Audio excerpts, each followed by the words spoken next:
My name is Chris Satkamp. I am the IT technician here at Florence High School and Florence Freshman Center. Being in IT is kind of a thankless job sometimes, so getting the recognition, the acknowledgement of what I do here is pretty cool. I could be fixing projectors, I could be up in the ceiling running cables. Most of my time is spent fixing Chromebooks for the students. It could be all kinds of different things. Because of the work and diligence that he gives to our faculty and staff and to our kids, that this is highly qualified for him being Employee of the Year because of everything he's done for us. I like being able to be the one that people can rely on when they need something with technology fixed and be able to fix something for teachers or students. I really appreciate everybody that voted for me.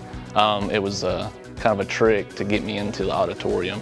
They didn't tell me that I was being awarded Employee of the Year, so they had to trick me into getting in there. So when I got in there, I actually thought I was fixing somebody's computer during the Veterans Day program. And then when I got on stage, that's when they announced that I was Employee of the Year. The Employee of the Year and the Teacher of the Year, everybody that's been nominated definitely deserves that honor. So it's always good to get that recognition and acknowledgement for the work that you do.